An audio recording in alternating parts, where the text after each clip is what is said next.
The National Guard is combat-ready, cost-effective, experienced, and dual role, both state and federal, like no other force. As a primary combat reserve of the Army and the Air Force, the National Guard delivers unparalleled capacity with strategic depth. We represent 20% of the Joint Force at 4% of the budget. Since 1636, our unique force has served in every one of our nation's wars. The National Guard's mission triad of homeland warfight and partnerships aligns perfectly with the President's vision of peace through strength and the Secretary of Defense's priorities to restore the warrior ethos, rebuild our military, and reestablish deterrence. In today's complex and dangerous strategic environment, your National Guard has 34,000 guardsmen globally engaged, serving in every combatant command. We are building elite units with combat power to deter our adversaries and, when called upon, win our nation's wars.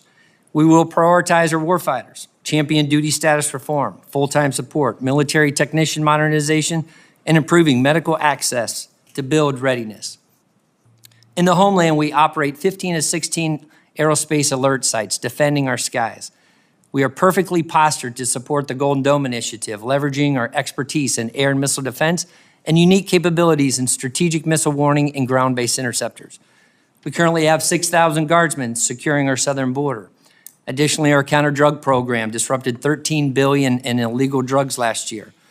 In disaster response, the National Guard responded to 6 hurricanes and 62,000 wildfires, supporting our communities and saving countless lives.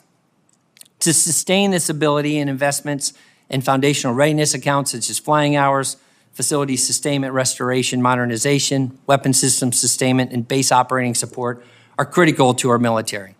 As a warfighting force, the National Guard provides 40% of the Army and 30% of the Air Force operational forces. Our combat readiness was demonstrated on 13 April when our DC National Guard F-16s neutralized enemy drones and missiles in defense of Israel and supported by our Tennessee National Guard's KC-135s. To date, this operation earned 11 Distinguished Flying Crosses. To continue to be interoperable, deployable, and integrated with our joint force, we must recapitalize concurrently with our service, along with those platforms of helicopters, infantry squad vehicles, fighters, tankers, and cyber. Ingria is also a pillar of our modernization and critical to the warfight. Our partnerships across every zip code and 60% of the nations worldwide build trust and capacity and resilience to strengthen our national security. Federally, we work with interagency partners countering drug trafficking and defeating cyber threats. And globally, our state partnership with 115 state partner nations conducted 1,000 engagements in 2024 at 1% of the theater security cooperation budget. The National Guard is lethal, ready, and postured to secure peace through strength and deliver decisive victory if needed. With your continued support, we will transform at speed, delivering an incredible value to America. Your National Guard is always ready and always there. Thank you, and I look forward to your questions. Thank you, General. General Harter. Chairman McConnell, Ranking Member Kuhn, and distinguished members of the subcommittee. On behalf of the more than 180,000 soldiers and civilians and their family members that make up your Army Reserve, it is an honor for me to be here today, along with my command chief, CW5 LaShawn White. Simply put, your Army Reserve exists for one purpose: to deliver combat-ready soldiers at point of need in support of the Army and the nation. First and foremost, I want to thank you for your continued support of our warrior citizens. NGRIA specifically makes a tremendous difference for the Army Reserve as we look to keep pace with modernization efforts. We are thankful for the $131 million appropriated this year. NGRIA drives combat readiness for our formations, and our combat readiness is critical. During a recent mobilization tabletop exercise, Army planners highlighted that 99% of all Army bulk fuel transportation support resides in the Army Reserve. 99%. We are not a strategic formation. We are an operational force by design and necessity. We are the enabling force for the joint fight. To that end, nearly 9,000 Army Reserve soldiers are currently deployed globally across all combatant commands, including over 700 soldiers serving on our southern border. Our challenges have been relatively consistent over the last several years, with our largest problem areas being inadequate manning in our formations, aging facilities that don't support our training requirements, and poor equipment readiness. We are working hard to help ourselves. Regarding manning, we are working with the Army. They recruit for us to increase accessions and hold recruiters to account.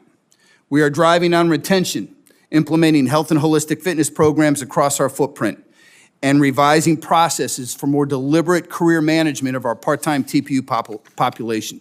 On the facility side, we are thankful for our military construction and sustainment dollars, but we simply are not resourced to adequately maintain or sustain our aging reserve centers.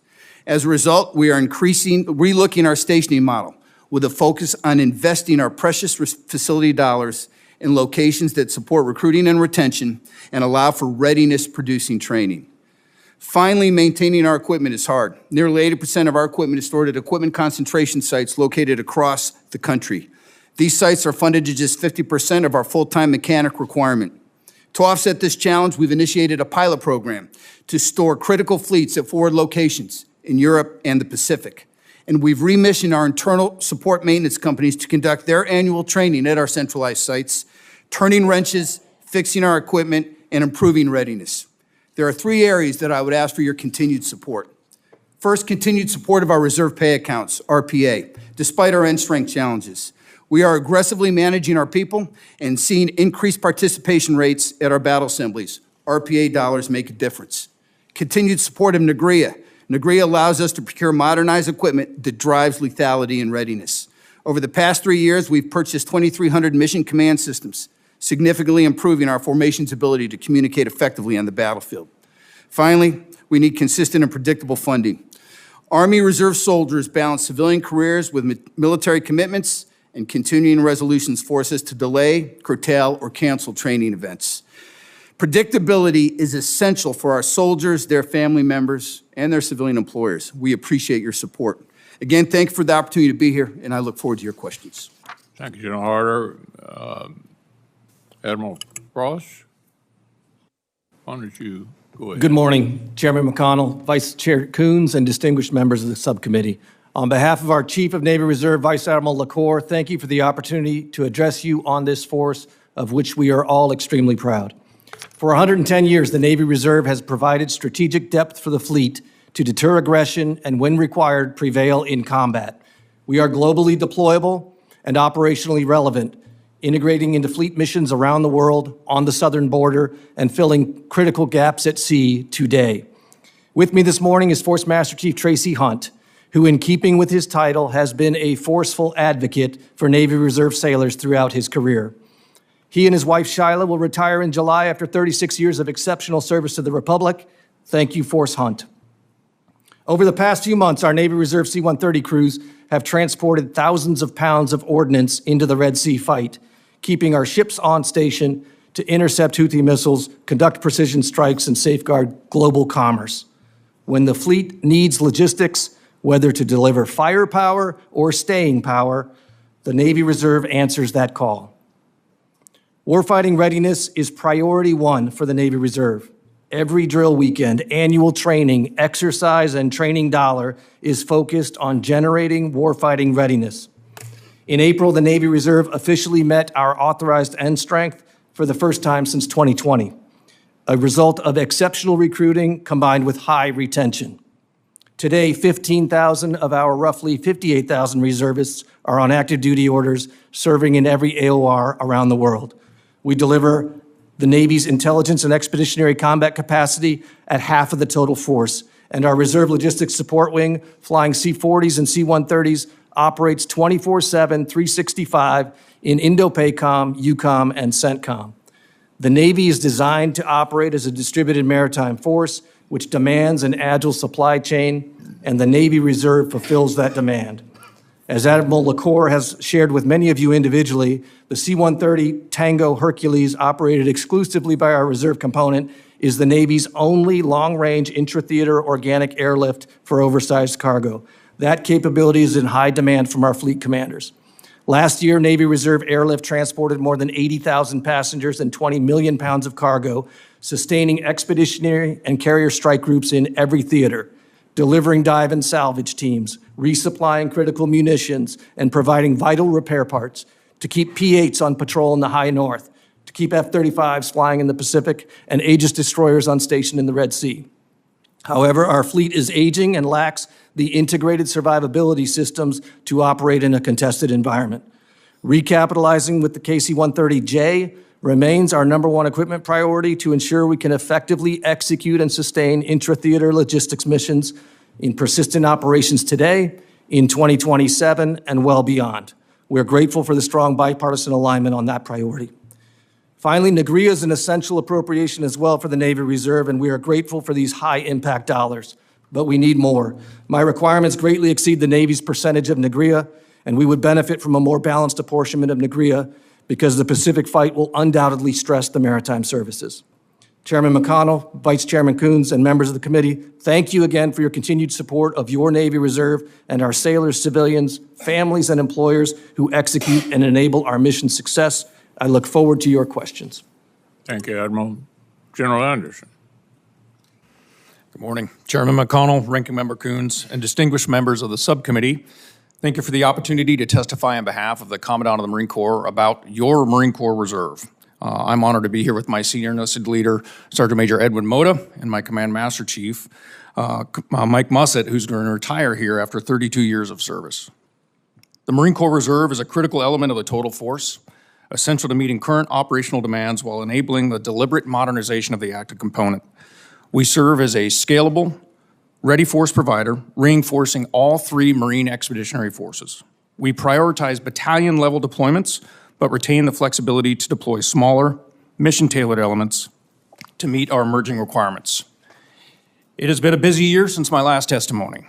Reserve Marines are increasingly assuming operational missions that give active units the time and space to retrain and modernize. This balance between crisis response and future force design is fundamental to our strategy. Initiatives like the Littoral Craft Companies exemplify how we're integrating new platforms and capabilities into reserve formations while supporting our services experimentation and innovation. But time is not on our side. From a reservist perspective, the 2027 Davidson window isn't 19 months away. It's 72 drills and 30 days of annual training. That's all the time we have to build and maintain lethality required for the pacing threat. So every repetition counts. Our training must be deliberate. Our investments must be targeted. And our reserve members, already balancing civilian careers and family commitments, must have access to modern platforms and realistic training on day one. Continuing resolutions and budget uncertainty introduce challenges to these opportunities. We thank this committee for continued support through NGRIA, especially for the Marine Corps Reserve. It's not just a funding line, it's a warfighting requirement. These funds allow us to field and sustain the platforms, communication systems, and equipment that Marines need to train as they fight. NGRIA enables reserve forces to integrate with active forces by equipping them with modern capabilities at pace. And with a 99% execution rate across recent fiscal years, the Marine Corps Reserve has proven its ability to execute with discipline and speed while maintaining our service's clean audit. The Marine Corps Reserve is not a force in waiting. It's a globally engaged operational force. We're deployed forward and delivering combat-ready Marines to meet today's and tomorrow's security challenges. And the Commandant has made clear that fully engaging the Reserve component is one of his top priorities. Reserve Marines bring unmatched depth, resilience, and asymmetric advantage to the fight. And with your continued support, they will remain not only a force in readiness, but a force of consequence. Thank you, and I look forward to your questions. Thank you, General. General Healy. Chairman McConnell, Ranking Member Coons, distinguished members of the subcommittee, on behalf of the 67,000 men and women of the Air Force Reserve and my senior enlisted advisor, Chief Master Sergeant Israel Nunez, it's an honor for me to be here today. The Air Force Reserve embodies warrior ethos through operational capability, strategic depth, and surge capacity across every core mission, both overseas and here at home. With a proven 72-hour response time, we are always ready. Whether it's combat operations, hurricane hunting, or fighting wildfires from the air, we're supporting federal, state, and local agencies ensuring the safety and security of our citizens. From those citizens, we recruit and train from the best our nation has to offer, holding them accountable to uncompromising standards. If properly resourced, citizen airmen are the cost-efficient solution to the Department of the Air Force, providing more Air Force. We operate our installations 28 days a month with just 25% of our force.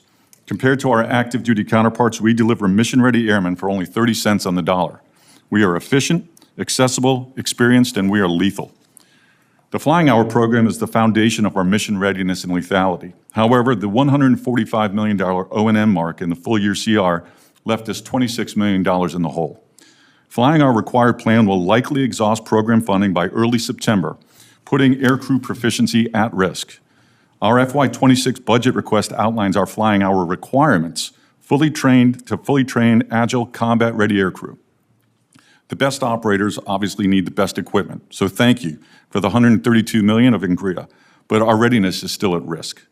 Disproportionate Air Force Reserve legacy divestment without programmed recapitalization fails to provide equipment parity. By 2030, our CAF portfolio will decrease from a 20-year average of 9% of the total force to just 3%. This represents a 44% loss in operational surge capacity, sidelining the world's most experienced Title X fighter pilots. Concurrent and proportional fielding provides significant return on investment through affiliation and retention, but that is not happening. Modernizing platforms drives the DoD's competitive advantage to deter Chinese aggression. Through strong international relationships underpin deterrence. And in the past year, we've established the Reserve Allies and Partner Program, or RAP, to formalize international partnerships and have conducted 28 bilateral engagements with 19 key partners. We're building partnerships through key leader and mill-to-mill engagements, deliberately planned exercises, and force development.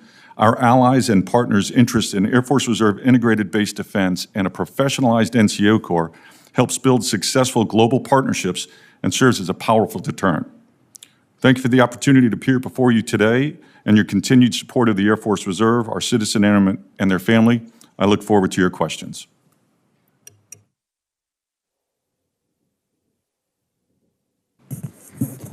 I recognize my promotion is temporary. Again, thank all of you for your presence today, and a number of you I have met with in my office before this hearing, and I'm grateful for those conversations. General Nordhaus and Lieutenant General Harter, the Army's recently announced Army Transformation Initiative. At what point did the Army integrate your feedback into development of the ATI concerning the Army National Guard and Reserve equities? Sir. Senator Moran, thank you. Right from the beginning, the Army National Guard works incredibly closely with our Army, and I felt like Secretary Driscoll and General George and I also had discussions. So from at all levels, right from the very beginning, also asked General George to come out and speak to all the adjutants generals along the way and making sure that we're going back. And as we get to the future of a leaner, more capable force, we look forward to transforming with the Army at the same time at pace and speed so that our formations across the board, 8 divisions, 27 brigade combat teams are capable and ready to respond in the homeland or overseas as needed for our nation. Thank you, sir. General Harter? Senator, thank you for that question. We were nested with Big Army on the big ideas from the beginning as the Chief and the Secretary were working through this, and we continue now to work through the details. So our teams are nested with Component 1, and it's transformative, it's collaborative, and we're driving on end state to make the entire Army more lethal. In regard to the future, working on it, continuing to work on it, with the Army no longer procuring gray Eagles, has the Guard been involved in discussions about other capabilities to fill that gap and provide the Army a deep sensing multi-domain capability? Absolutely, Senator Moran. As we look at the Gray Eagles that was appropriated in 2023, those will be stationed in Arizona. And as we look to the future on other divisions receiving UASs, we're working very closely with the Army on what those systems will be in the future to bring that warfight capability to those adversaries where it's hard to get to, it's critical, but we need to have the right platform in the right place to be able to be over the joint force and make sure they can bring that critical information and capability to the warfight. You expect the Guard to be continue to be engaged in that kind of activity? It's not going to go away, it's just going to be a different form?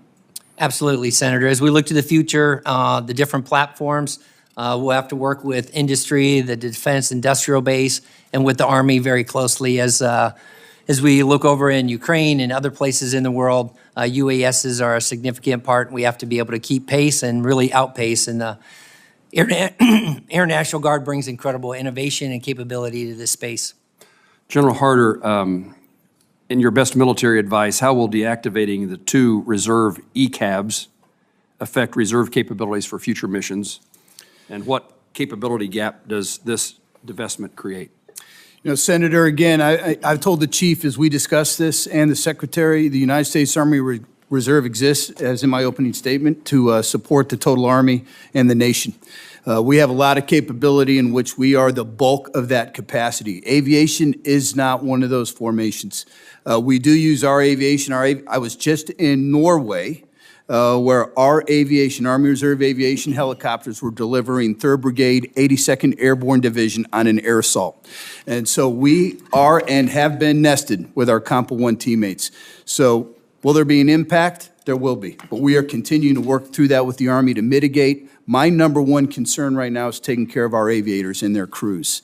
So we have some very seasoned pilots, and so we're looking how can we partner with the Army National Guard, with my teammates in active duty, where they can fly active component aircraft. The key is to maintain, qualifications of our pilots, our aviators, our crew chiefs, and so that's what we're driving on right now. In that regard, a recent RAND study shows that reserve component pilots are more experienced and cost-effective than active duty pilots.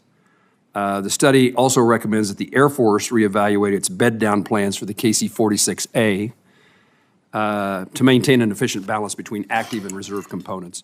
General Nordhaus, best military advice, does the Air Force's current KC-46A basing plan adequately equip the Air Guard fleet to maximize the benefits highlighted in the RAND assessment? Senator Moran, as we look at the critical capability of air refueling, it's needed by all of our combat commands here in NORTHCOM as well, and then as we look at securing and defending the homeland. As we look at the KC-135s and the Air National Guard, certainly those need to be recapped in the future, and we look forward to working with the Air Force at the concurrent and proportional pace to be able to recapitalize those forces. As you know, MOB 7 will be identified in the 4th quarter of 2025 for that KC-46, and we look forward to that being announced. And then we also look forward to additional KC-46s, MOBs in the future as we work with Air Force on what future transitions look like for our air refueling fleet. My time has expired, but while I have the gavel, I have one more comment. Senator Bozeman, I'll be recognizing you momentarily. I just wanted you, General Nordhaus, to highlight, I have an interest in the state partnership program, give you the opportunity to highlight the importance of that program. Thank you, Senator Moran. The state partnership program began back in 1993 with 12 nations and 12 states. And today we have 115 partners globally at 1% of the theater security cooperation. I was recently over in the Indo-PACOM theater and met with Timor-Leste. It's the latest democracy with Rhode Island. That partnership's only 3 years old, and it would seem like they're 30 years old in that partnerships. And so these partnerships globally create resiliency, they build partner capacity, and they build trust across the board. Our partners have also went into combat together, and as I look at CTC rotations and as we do training exercises, they continue to do those together. So there's recent ones coming up where we have Colorado and their state partners and other states meeting up with their partners to train together. And so that capacity building around the globe and trust is just priceless. Thank you. Senator Bozeman. Thank you, Mr. Interim Chairman. You're doing a wonderful job. Thank all of you all. I enjoy so much visiting in the office with you all. I appreciate your service. I appreciate all you represent. And most importantly, I always know that after I get done talking with you, I know that you've got the best interests of trying to keep us safe, and so importantly, trying to keep the people that are serving under you safe and secure also. General Nordhaus, this is a question that you're going to hear, I hope, a lot today, and I hope you all comment on it periodically. But we know that operating under a full year CR creates challenges for our military, especially National Guard and Reserves. Can you explain how the fiscal year, full year CR has impacted readiness and what the potential impacts of a second consecutive full year CR would be on the National Guard and Reserve components? Senator Boozman, thank you, first off, for Congress and the year-long CR added NGREA funding and state partnership program funding and AGR funding. And so we appreciate even under a CR, funding was added to keep those critical programs going. As we look at CRs, certainly any budget uncertainty creates challenges for the force as you look at what dollars are you going to have to be able to do exercises and training, what equipment are you going to be able to buy, and making sure that you can have our guardsmen ready to go as you go through the year. And so any fiscal challenges or uncertainty there can slow that down. And then as we get into the summer months, you have to, once the money comes in, then you got to accelerate to get that training done. We also have our guardsmen that are going to school and things like that, so it makes it more challenging. But the National Guard, 430,000 strong, always ready, and we're finding ways to mitigate that where we can to make sure that we maximize every dollar that Congress gives us to get after readiness and lethality. Very good. General Nordhaus, we are thankful for everything that the National Guard is doing to support the Joint Force and Arkansas. With the DoD focused on cost savings, the Guard offers a unique, cost-effective alternative to counter rising cost of the active force. Where do you believe the Guard's capabilities are not being fully utilized or overlooked in defense planning? Senator, as we look at the National Guard, there was talked by Senator Moran about a RAND study which talked about F-16s at 42% more less costly being used in the National Guard and 35 or 34% less for KC-135s. So we look forward to partnering with our active duty, both on the Army and the Air, to be able to keep that capability within the service so that when needed, we're ready to go, but also help them with the budget challenges in these critical times. Are there specific areas where the committee should prioritize to ensure the Guard is properly funded to meet both its federal and state responsibilities? Senator Boozman, as we talked in our meeting, certainly our foundation readiness accounts. So as you look at flying hours, we're going to end flying hours probably by the end of August this year. Facility sustainment, restoration, modernization, every dollar gets after our aging facilities, and those facilities are the focal points for our guardsmen coming in, and they help with retention and recruiting. But if they're great facilities, they also help us get after readiness and training for the warfight. Weapon system sustainment, having the parts and the equipment ready to go. So our full-time force is able to prep that equipment and have it ready to go. So when the guardsmen, traditional members show up, that they're put on equipment that's ready to go so that they can use every minute that we have for them over the weekends or when they're on duty to be able to get after building that readiness for the warfight. And then certainly our base operating support. Those accounts are critical to make sure that we can take care and make sure the bases are ready to receive the soldiers and airmen as they come in and get them to where they need to go to get the training done. Very good. General Harter, we've discussed previously the Army Reserve's innovative use of funded reimbursable authority.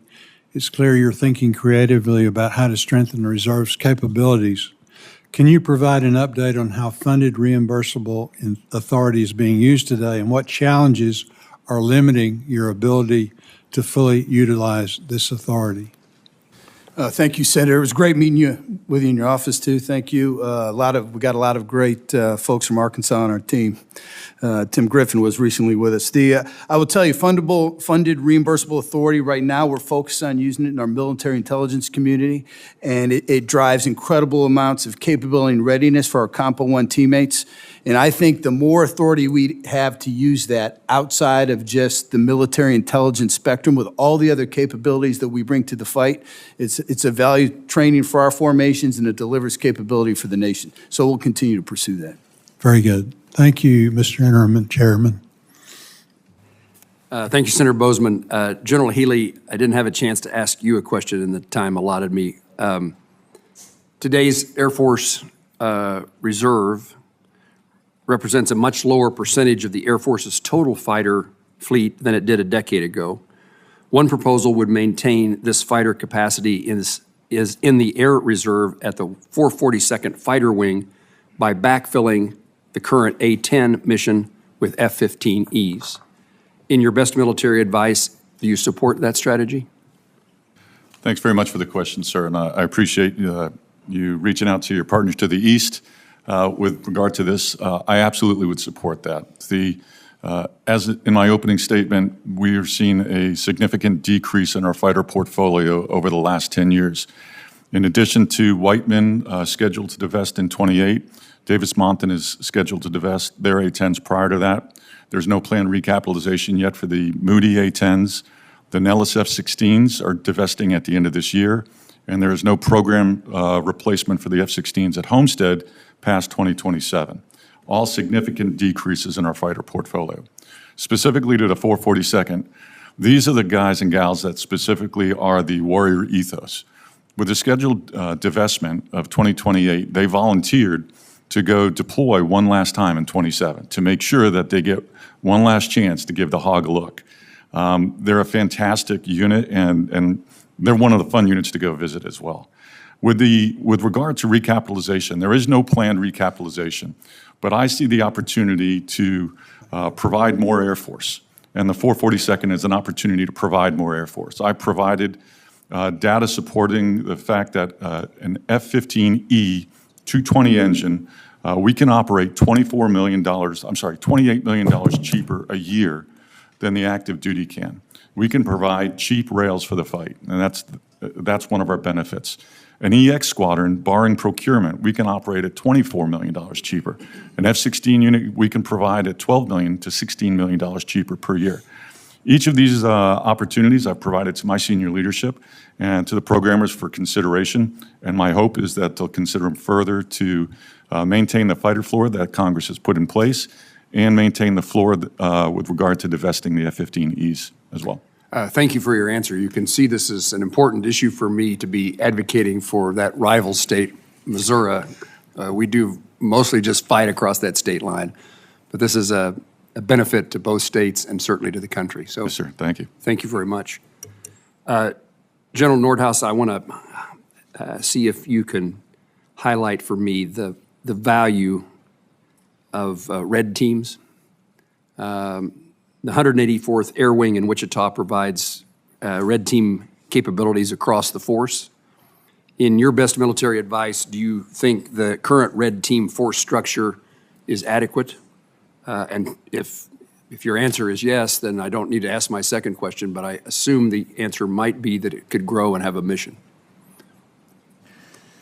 And Senator, I just want to make sure I understand the question. You're talking about your cyber red teams? Yes, yes, sir. Excuse me.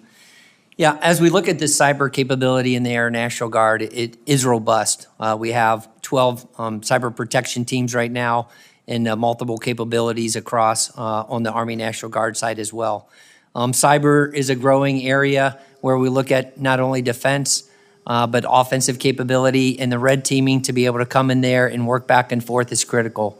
I look forward to working with the Air Force and the Army on cyber across the board as we look into the future, because cyber is critical to the defense of our homeland and our national security, not only across the states as we look at state critical infrastructure and defense critical infrastructure, but we have to make sure all those gaps and seams are closed. Thank you, sir. Senator Bozeman. General Healy, when we last met, you mentioned the Air Force Reserve had recently launched the Reserve Allies Partners Program. Could you share more about that effort and explain how the Air Force's Reserve Program differs from the National Guard State Partnership Program? Thanks, sir, for the question. First, I am envious of the State Partnership Program, and for quite a while we were looking at what could we do as an Air Force Reserve on par with that. We had noticed about 2 years ago that we were doing exercises with the British Royal Air Force Auxiliary doing aerovacs, but they were unplanned. They weren't deliberate exercises to emphasize our interoperability. Last year, during the preparatory for HACD, Representative Case from Hawaii asked me what my relationship was with the Philippine reserves, and I told him we had none. Since that time, we've developed a Reserve Allied and Partners program. We've had tremendous acknowledgement and a tremendous interest. Last year at the Royal International Air Tattoo in London, I had 2 air chiefs from European countries come to me and say, I want to figure out a way to put my airline pilots who have recently retired back in the seat in a time of war. I handed them my business card, and we'll talk it further. There's an overwhelming interest from countries in the Pacific on how do we do integrated defense logistics or leadership, IDLC, a course we run at Youngstown, Ohio, which is an advanced base defense course. There's tremendous interest from the Philippines on our professionalized NCO Corps. Australia wants to do medical exercises, deliberate medical exercises. Canada wants to do CE to CE. So that's essentially how we differ from the state partnership program. We provide, as I put it to the air chiefs when I meet with them, a virtual buffet of choices with regard to the entire Air Force Reserve in our portfolio. And what do they want to draw from that? Where do they want to gain experience, understanding from that? We absolutely are looking at the successes that the state partnership program has had, and we're trying to take advantage of those to get up to speed as soon as we can. We've got no budget for it. It's out of hide, but with growth, we'll increase budget as well, sir. So is it appropriate to say which countries you'd like to target? Sir, typically what we're looking at is targeting larger air forces with established reserves. So interestingly enough, for instance, the Royal Air Force Reserve is only 3,000 people, but then my Air Force Reserve is actually bigger than the Royal Air Force. So we look at scales in terms of how we can work together, but specifically we're trying to go to countries that have an established reserve already. Very good. Thank you, Mr. Chairman. Senator Bozeman, thank you. Starbase, I've taken an interest in, General Nordhaus.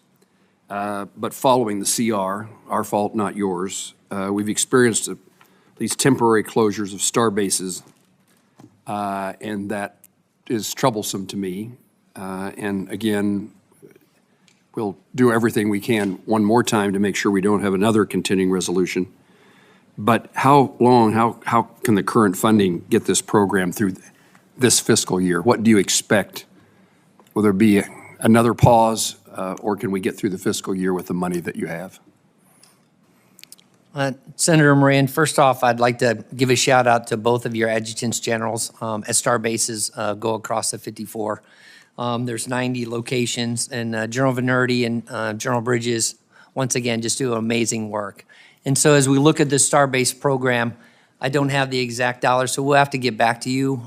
But I know how important those programs are, the STEM, and what they bring to the fight and to our youth as we get after building our youth so that they have those engineering and mathematical skills that we hopefully bring into the National Guard or to our armed forces so that we can have the best and the brightest and the most skilled, capable people to defend our homeland, respond in the homeland, and win our nation's wars if needed.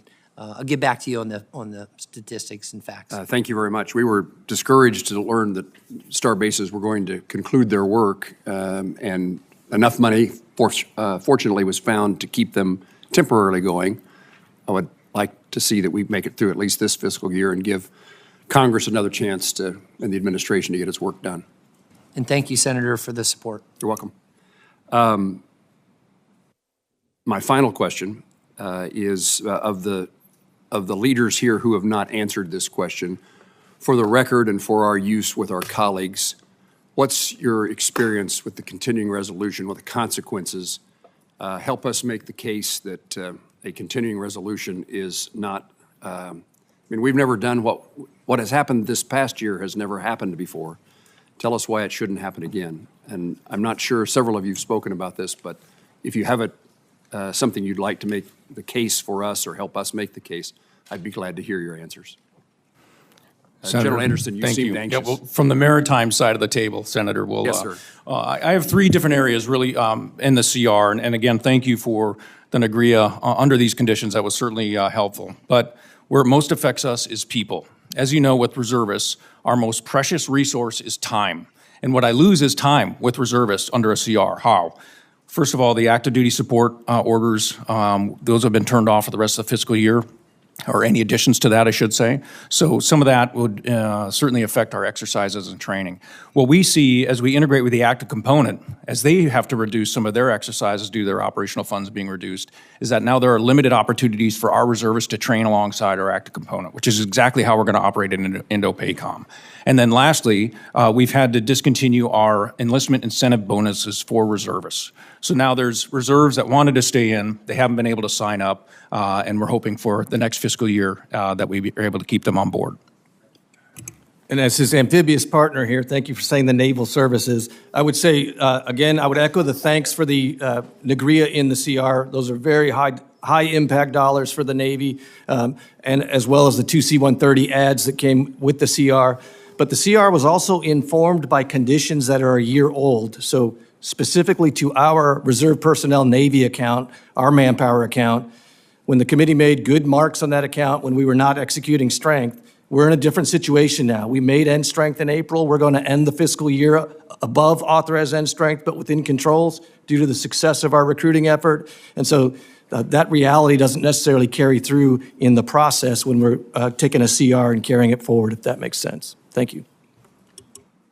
And Senator, for the Army Reserve, again, it's just like my teammates. It's our reserve pay accounts most affected. I think with the CR, it was about $186 million less than our president's budget submission. And so that affects cutting orders, soldiers that were scheduled to go to school, exercises, all of that affects the predictability of our formation, which really is the most important piece for us. And if I could just share one thing to Senator Bozeman's point on partnership with reserve forces. So we do a lot of partnership. Don't mean to veer into this, sir, but we do a lot of partnership with other nations' reserve forces. I was just in Poland. We partnered with the Estonians, the Philippines, of course, our Five Eye partners. But last year, we hosted a forum during AUSA in October where we invited many reserve force partners to come. We had, from many nations were there. And my British teammate, Mark Lancaster, 2-star general, I thought he said one of the most, it was a poignant statement. And he said, the war in Ukraine right now is a war being fought between two reserve armies. And so all of us, we take that to account, and we're laser focused on making sure our young men and women are ready. Just wanted to share that with the committee.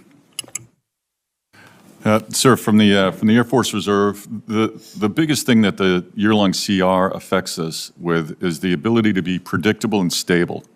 So that's the bread and butter of the Air Force Reserve, the ability to know in August that I'm going to request time off from my civilian employer in October, and knowing that I'm going to have those orders available to me.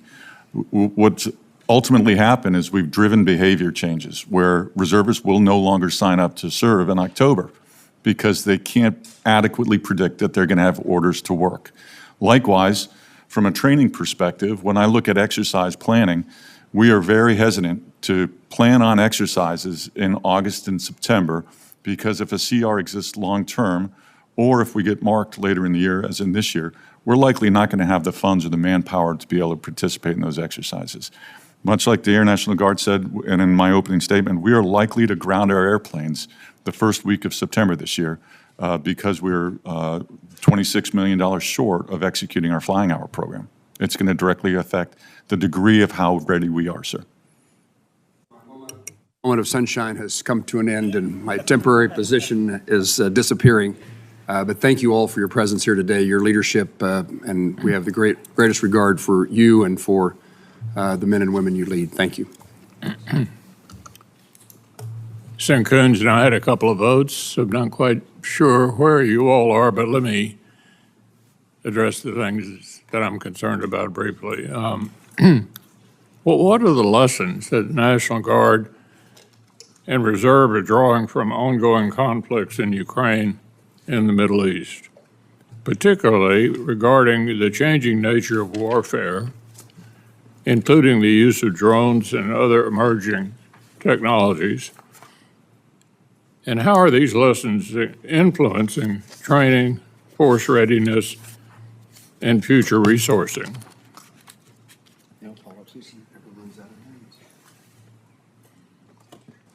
Chairman General Nordhaus here. I'll start for the National Guard.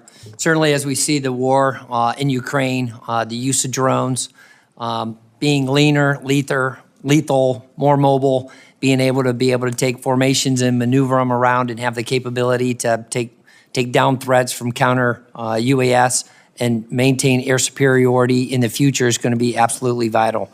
So we continue to take those lessons learned on the Air National Guard and the Army National Guard side with our services and making sure that we're arm in arm, shoulder to shoulder with them as we modernize our force for the future for warfighting for adversaries under this new changing character of warfare. Senator, for the Army Reserve, we're really nested with big Army. Obviously, as I said in my opening statement, we have the bulk of logistics and enabling capacity for the United States Army and the Joint Force.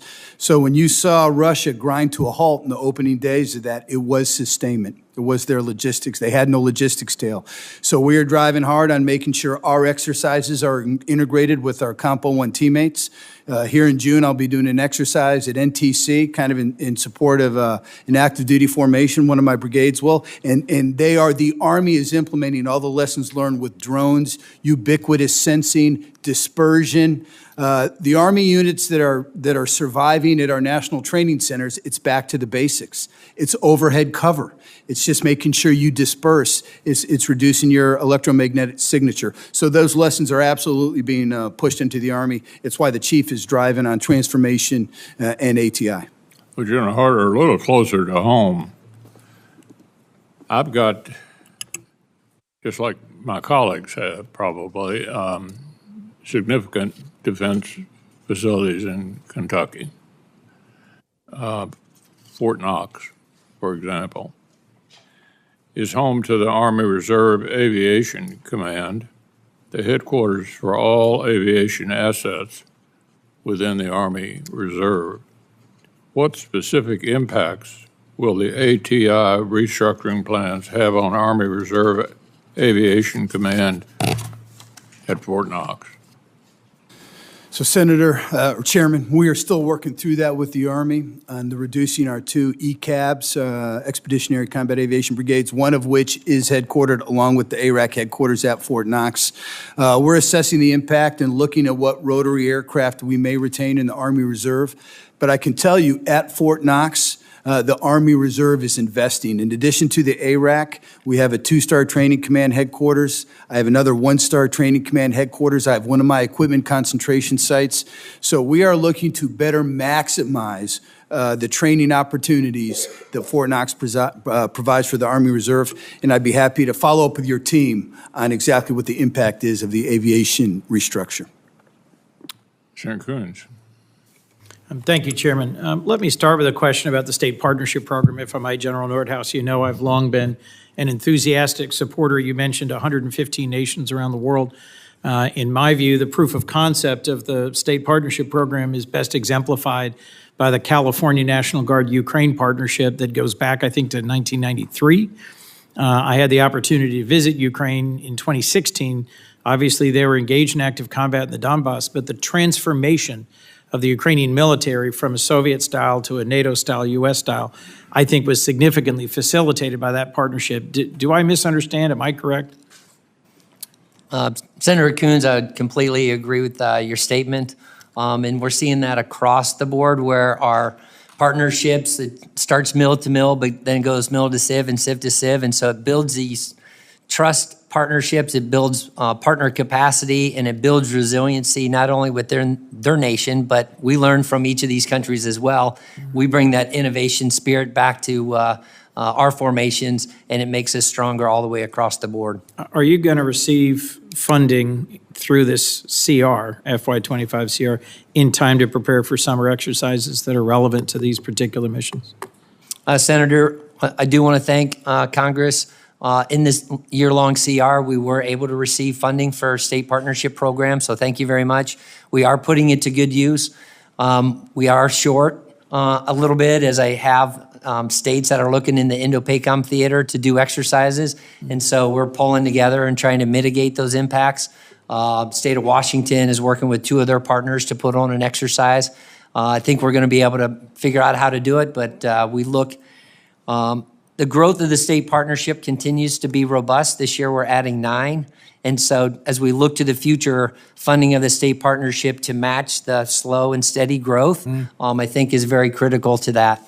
We're seeing nations continue to want to partner, and we're seeing states continue to put in and apply for these partnerships, and they're very robust, and they really fight, and I probably get most consternation from the adjutants generals when they're not selected for, a state. But we have an incredible, transparent, and repeatable process in selecting, and we work with not only OSD, but Office Secretary of Defense, but also the State Department and the COCOMs to make sure we match up the right partners with the right states. And I have visited deployed units of National Guard from 6 different states in the field, from Latvia to Djibouti.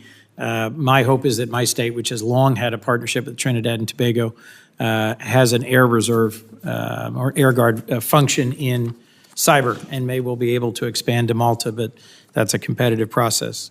Just know that I view the state partnership program as something that is a real force multiplier, low cost, high impact.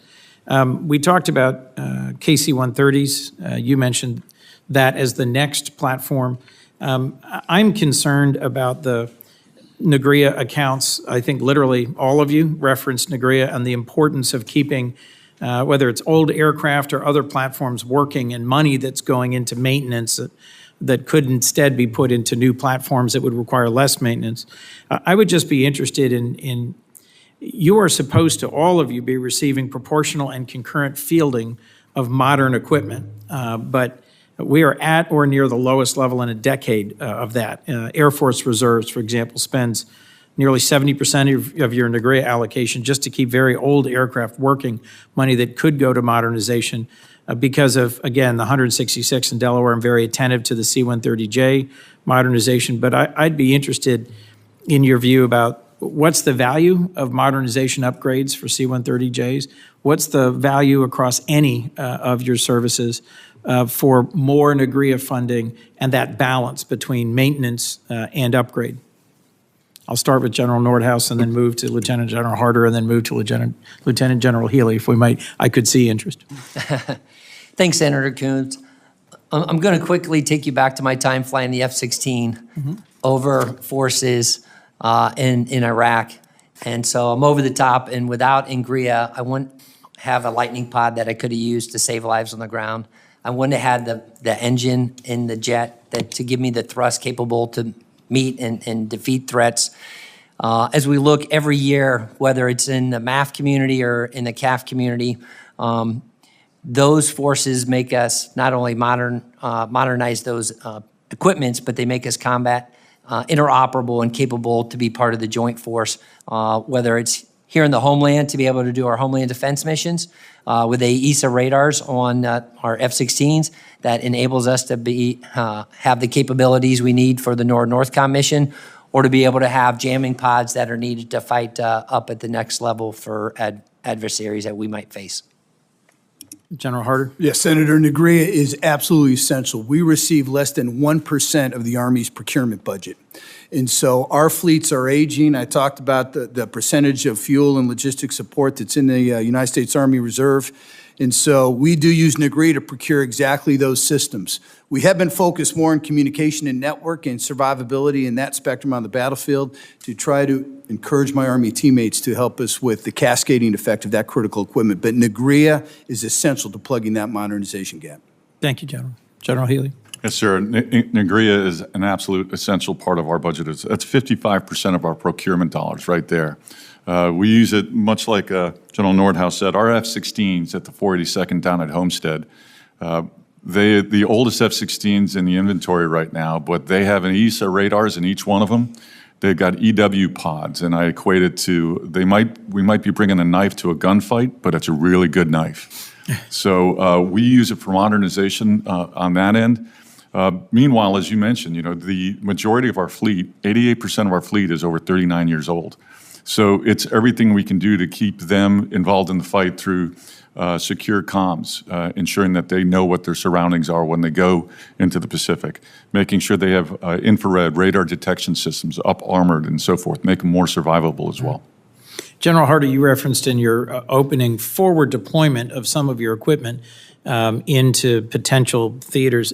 Could you just say a little bit more about overseas depots and how that strikes the balance in terms of training and readiness versus spending money on repair and maintenance? Absolutely, Senator. So right now, back here in CONUS, I'm funded to maintain really about 35% of my equipment.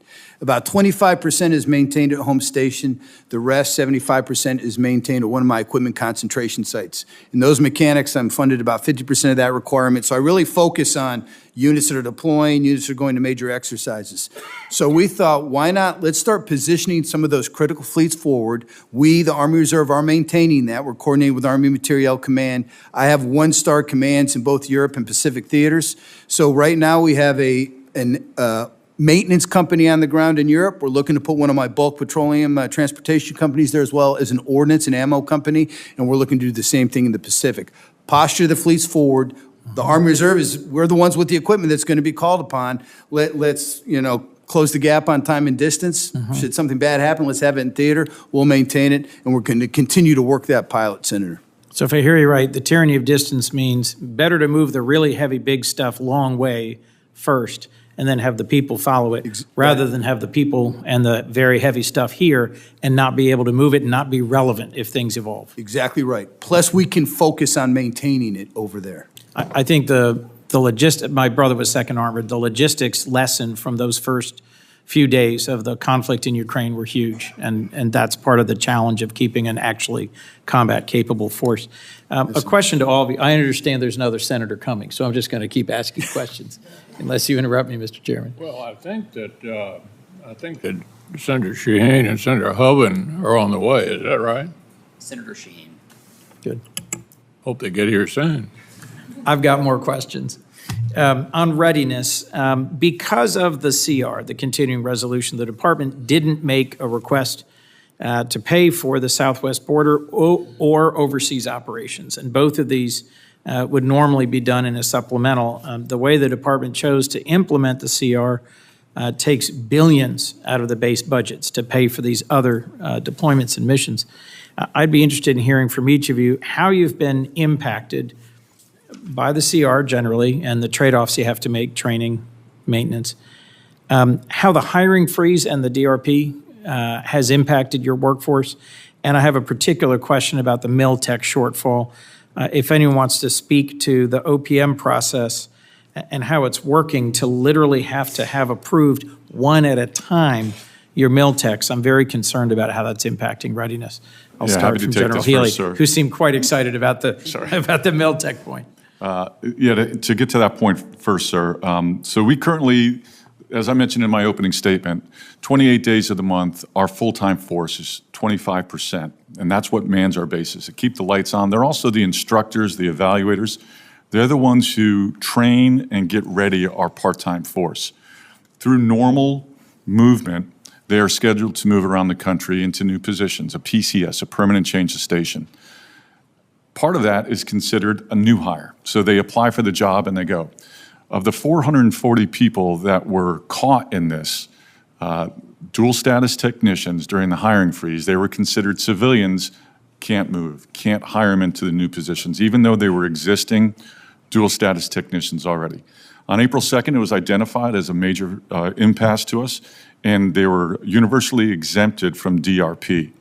Since then, of the 440, we've gotten 21 through OPM and into USA Jobs.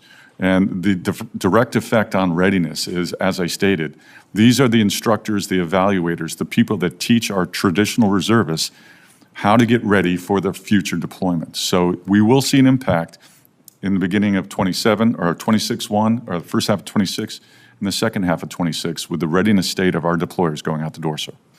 As you well know, I suspect Dover Air Force Base has both a active duty and a reserve component. They're absolutely critical to mission readiness out of Dover. I would benefit from some direct input to me, if possible, in response to my questions about how this OPM choke point is impacting Dover and impacting your units elsewhere, so that I could be constructive in offering some input to OPM and DoD broadly about how this is impacting training readiness deployments. I'll take that for the record, sir. I'll get back. Thank you. Anyone else want to speak up about the MilTech challenge or more broadly training readiness and in particular the DRP? Yes, Senator. So I'll engage the DRP, just an anecdotal point, but I bet all my teammates have the exact same challenge, and it relates to your question and comment about the hiring freeze. So, for example, at one of my formations forward in Europe, I had an office, a finance office that supports a bunch of Army soldiers. For context, the Army Reserve has about 11,000 civilians, 7,000 military technicians, 4,000 Department of the Army civilians. The finance office had 4 people in it, 3 civilians and a military. All 3 civilians took the DRP. So now I've got 1 soldier there trying to support what's going on. Then you have the hiring freeze, and you're trying to work through the authorities to backfill those positions. John laid it out well. As far as the continuing resolution, the challenge for the Army Reserve is when you have you're funded last year's dollars, it's orders. It's cutting those orders for soldiers. We've curtailed exercises that we're doing this year. Schools get impacted. And right now, we're trying to figure out how to make sure we can pay all our soldiers for their statutory battle assemblies in September. So we're churning through that. We're looking for, programming authorities through the Army. But it creates a lot of turbulence. And predictability is the most important thing for an Army Reserve soldier. Senator Coons, thanks for the question. As was discussed by my teammates here, our military technicians are the lifeblood, those full-timers that are prepping everything, getting everything ready to go, whether it's on a flight line or facilities, to be able to get the equipment ready. And so anytime there's any pause or disruption in the hiring, it's going to impact readiness. So we've worked incredibly hard through the department to open that up and get that moving as fast as we can. We have had some success, but it does impact our readiness and lethality. And so we look forward to getting that back to full speed for hiring. And then on the CR, certainly consistent funding as we think about planning and exercising into the future and into the summer months, having the dollars early so that we can plan and predict where we're going to go, where we're going to exercise. And that includes the exercise we do with our state partners across the board. I'm going to ask you a last question, General Nordhaus, if I might, while Senator Shaheen settles in. I recently read DHS is requesting 20,000 guardsmen for interior immigration enforcement. It seems clear to me that it's important that there not be any crossing of the line between the Guard's role and domestic law enforcement. The Guard does not train for domestic law enforcement, is that correct? We have military police, security police, and we have over the years trained for in support of law enforcement if we get called to do the mission set. How are you going to ensure that guardsmen deployed understand the legal environment they're operating in and the restrictions that may impose on their conduct?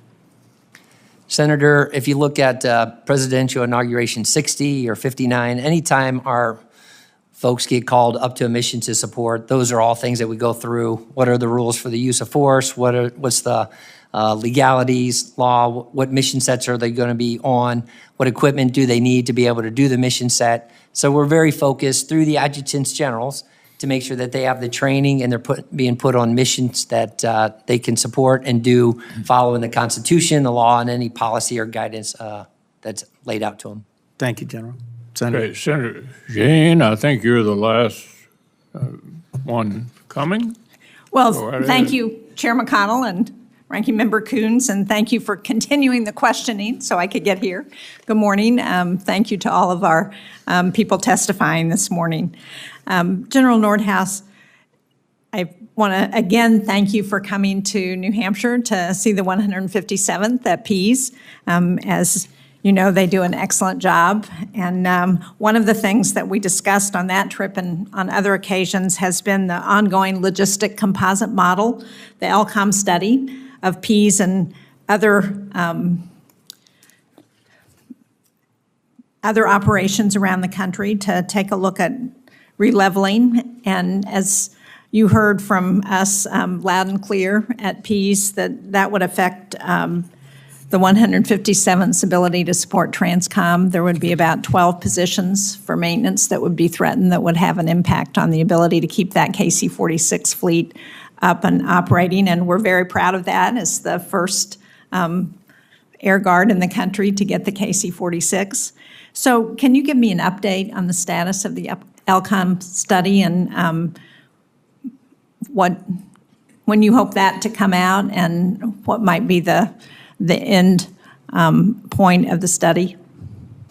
Senator Shaheen, thank you very much, and thank you for allowing me to visit the state. And as you said, the 157th is an amazing unit, and they are really breaking new ground with their innovation in the way that Guardsmen do, taking their civilian skills to come in and take that platform not only as a refueler, but as a C2 node for global capabilities. It was also great to see the incredible passion that the airmen up at the 157th have about this mission set. I did talk to General Pierak just yesterday, making sure that we continue looking at the LCOM and the update. What I received was that the Air National Guard has extended the temporaries all the way out through the end of fiscal year FY26. As they do this study, that the site visits have been completed. Now they're in the hard part of doing all the analysis. I think that's going to take a couple months as they get through that and work through it. But we know that we're focused on getting to the right outcomes there. General Pierak said once that comes, he'll make sure I get an outbrief from it, and then we'll come brief your team, ma'am. Well, thank you. I really appreciate that. And it goes without saying that any information that you need from the 157th and New Hampshire, we are ready to provide whatever you need. And ma'am, I will highlight that your team also has a few folks on ADOS orders doing the test with our Air National Guard, Air Force Reserve Test Center, and that's adding to the test capability of what the KC-46 does that will benefit the entire platform and fleet into the future. Well, thank you. That's nice to hear. One of the other issues that we have discussed is that the National Guard has dealt differently with sexual assault than the uniform or the regular military. And I know that a number of us who have served on the Armed Services Committee thought that when we were passing some of the changes to address sexual assault in the military, that also affected the Guard. And what we've learned is that it hasn't provided the same kind of changes in the Guard that we thought it had provided for everyone. So, as I understand,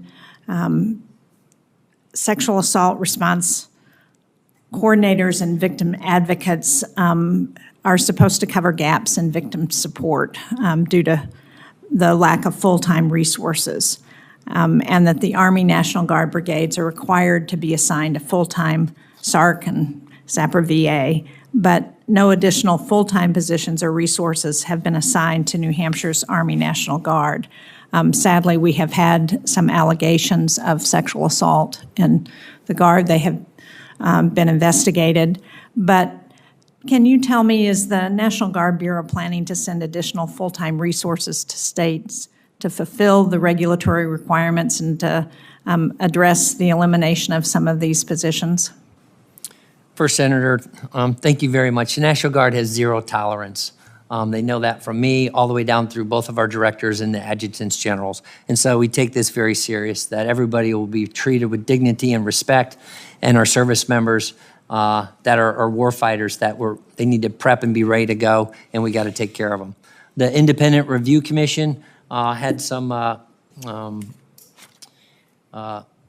due outs from that, and we have 70% of those complete. We'll have the rest of those complete by the end of the FY. Our prevention workforce is 85% filled out across the National Guard. We look forward to continuing that and get to 100% as soon as possible. And as you know, we also have the Office of Complex Investigations. And our progress in there has been really good to make sure our cases aren't going on. They're under 150 days. We've really made significant progress in that and making sure that we're focused on taking care of our service members. I will take a look across the board and make sure that every resource that we can get out to take care of this and make sure that we have zero tolerance and we eliminate sexual assault from our National Guard. I'll take that and do everything I can. Well, thank you. I really appreciate that. And I know that I'm sure this committee and the Senate Armed Services Committee stand ready to be helpful in any way that we can. If there are any additional authorizations or if there are particular resources that you need from us, I hope you will share that with us. Thank you, Senator. Thank you. Thank you all.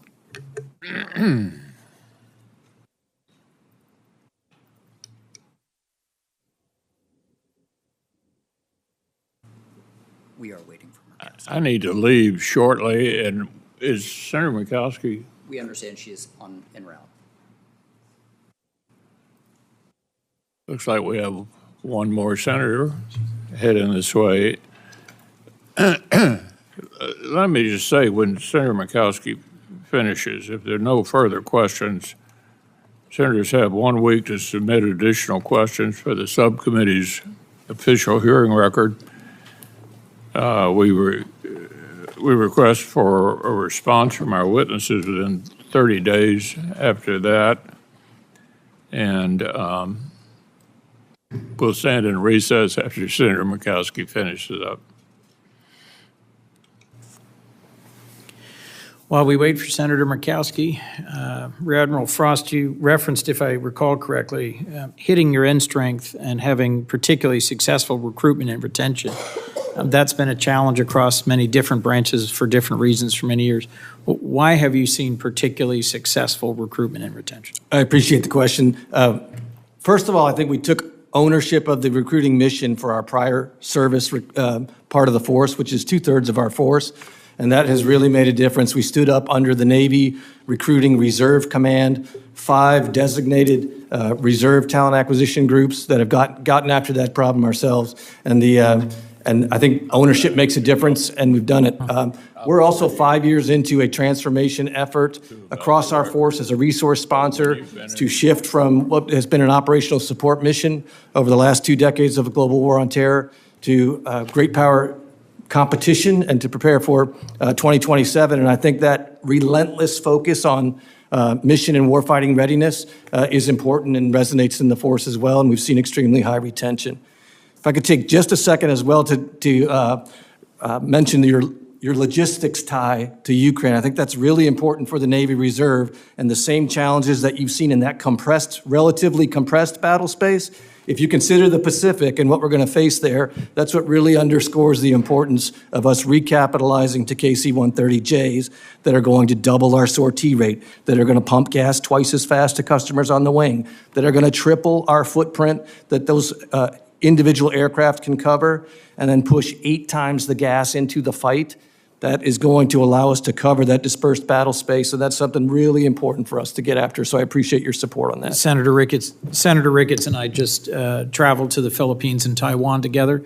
And probably the most impactful day we had was flying in a P-8 over the West Philippine Sea and seeing the breadth of that actively contested space, and then working through the difference between logistics on the ground, where your resupply is coming from Poland right into Ukraine as opposed to your resupply coming from half a world away. Absolutely. Aerial logistics were born in the Pacific, really, in World War II. And the 5 days after Pearl Harbor is when a Navy reservist named Dutch Schildhauer established the Naval Air Transport Service that becomes the Military Air Transport Service that, frankly, evolves into TRANSCOM. So that was an extremely astute observation, sir. Thank you. Senator Coons, if I could, I got to, along with my shipmate here, mission and purpose is what keeps our reserve forces in. And as we have 12% of our Marines deployed forward, our reservists today, including Indo-PACOM. So there's a good chance you saw some of our Marine reserves over there in the fight. And I think that's how we're able to keep the numbers where we are. I'm actually 500 over the NDAA requirement this year. So Marine Corps Reserve is doing exceptionally well. Great problem to have. Yes, sir, it is. I don't mean to delay Senator Murkowski. I'm just enjoying myself here. So, thank you, Senator Coons. I appreciate that. And gentlemen, thank you for your leadership. Thank you for being here today. I had an opportunity to have direct conversations with several of you. I appreciate that. We are forever grateful for the leadership that you provide. Certainly the Reserve and the Guard forces are so very important to the security of our country. We certainly see the value and the benefit and are appreciative every day in my state where we see crucial operations performed daily. This is everything from the aerial refueling for the fighter jets that are up there pushing back on those Russian bombers off the coast. The search and rescue missions, of course, which are so key, the 24/7 radar operations. We see the value every day. So I'm just very, very grateful and thankful for that. General Nordhaus, let me begin with you. We had a chance to talk about the program element code leveling and where we were last year on this, recognizing that we were able to increase AGR positions across the Air Guard in the FY25 NDAA. We funded those new billets that we provided to the DoD after we passed the CR, so we're good there. The general question to you is, does the increased AGR positions, do they help alleviate the manpower challenges that you're facing? Senator Murkowski, first off, thank you very much for our office call, and I really enjoyed in visiting Alaska and our guardsmen up there at Fort Greely and Eielson just 2 to 3 weeks ago to see what they're doing with ballistic missile defense and, as you said, refueling fighters and aircraft that are pushing back on the adversaries. So amazing job. Thank you very much for the AGRs and the NDA 25 that helps get after a large portion of requirements that we have on not only operational but the training piece. Every AGR that we have gets after building training and readiness for our guardsmen, for the warfight, and for the homeland response that you see. So we appreciate that, but as always, every AGR that you give us is a big bang for the buck and increases not only that person's readiness for warfighting, but units of readiness across the board because they are the guardsman or service member that is working through the month to make sure the equipment and the facilities and the training plans and the exercise is set to go so that when our guardsmen show up, they can get right after the training needed to be able to be ready for the warfight. Well, we want to make sure that the numbers are where you need them. Yes, ma'am. And know that we're committed to that.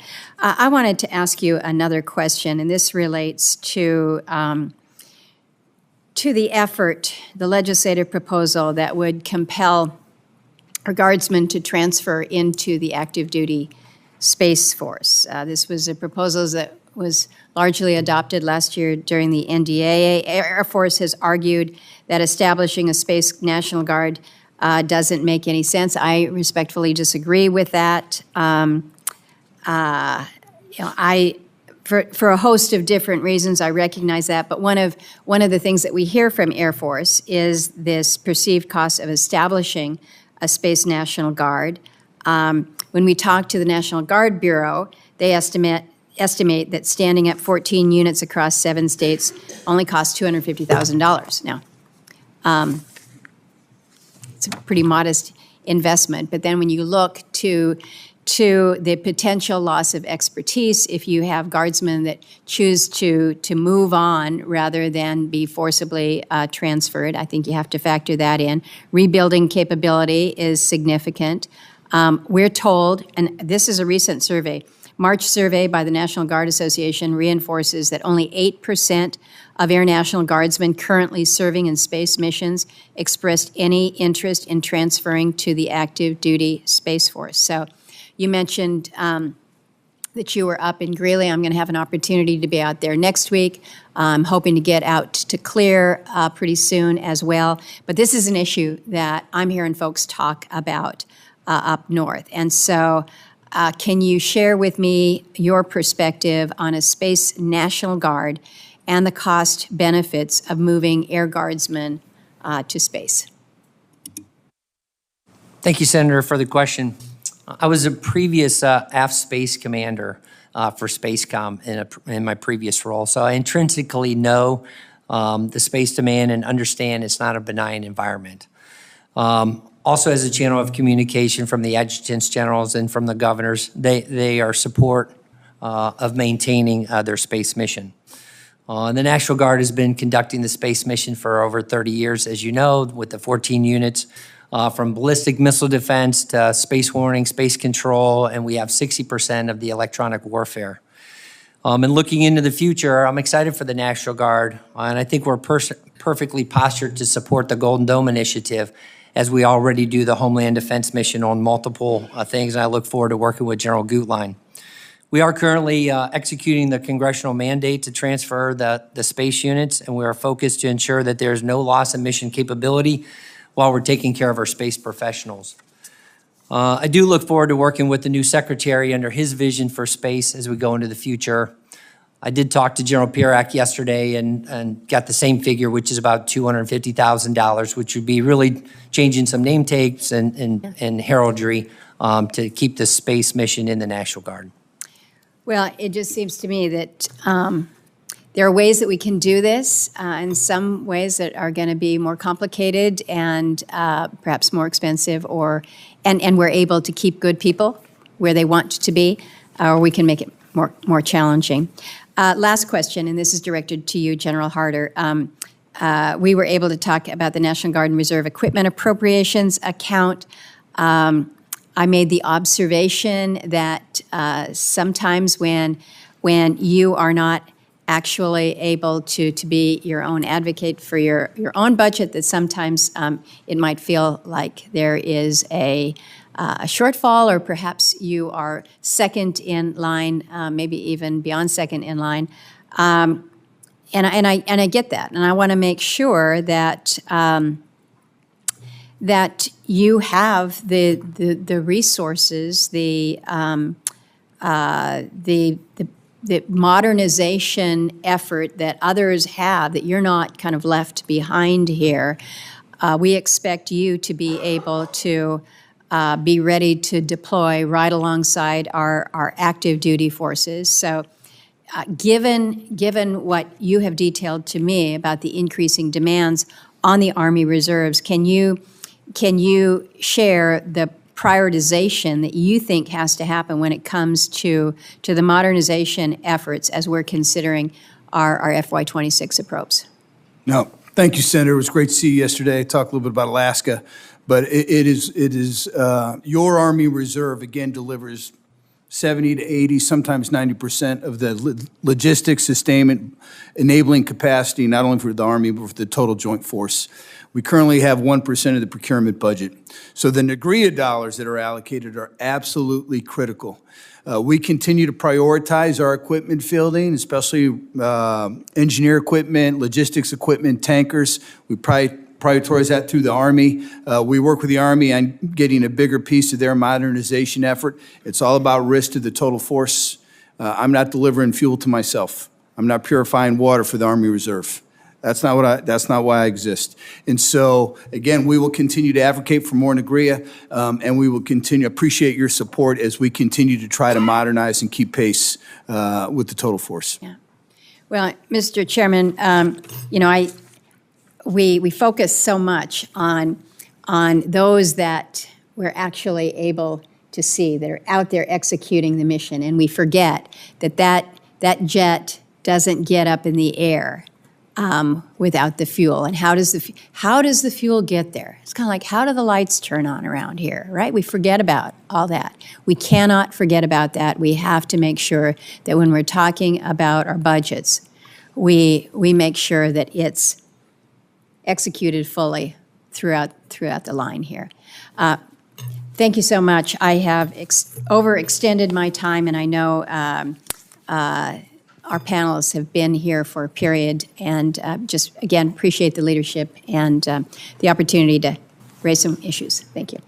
Thank you, Senator Murkowski. Thank you to all of our witnesses. Thank you for your service, and appreciate your testimony today. And with that, this hearing is adjourned.